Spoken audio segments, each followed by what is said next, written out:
House Tyrell trace our descent to Garth Greenhand, the legendary first king of the Reach who made the land bloom. But so too does every noble house around us. It seems dear ancestor Garth planted as many flowers as he plucked. A king should have more consideration for his line, don't you think? For over 1,000 years, the Greenhand's sons and grandsons ruled the Reach as House Gardener. The offshoots of his daughters grew into vast and powerful houses in their own right, except for House Tyrell. We chose instead to serve our gardener cousins faithfully as stewards, to manage their stronghold of Highgarden and the daily affairs of the Reach. Our words are growing strong. And under our stewardship, the Reach did just that. As did we. Until a blundering king almost cost us everything. Aegon Targaryen had landed in Westeros. King Mern allied us with the Rock to repel the upstart's army. One can only marvel that King Mern did not reconsider when he saw the living dragons against him. Perhaps he should have sought counsel from his trusted stewards before he set out. Then again, perhaps he did. At the Field of Fire, Aegon, and let us not forget, his sisters, burnt the combined armies of the Reach and Rock. King Mern paid for his misjudgment with his life and that of his ancient family. In a day, the Reach had lost its king, its ruling house, and most of its army. Thankfully for everyone, my ancestor, Harlan Tyrell, had better sense.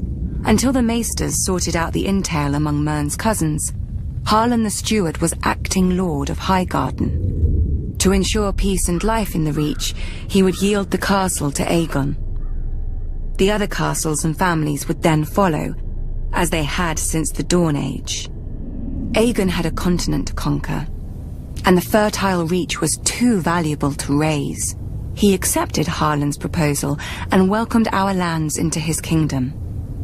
To show his gratitude, Aegon entitled Harlan to Highgarden, the castle his family had served for 1,000 years, and made House Tyrell his wardens of the south, choosing us over older, greater families in the Reach. Our house thus owed everything to the Targaryens.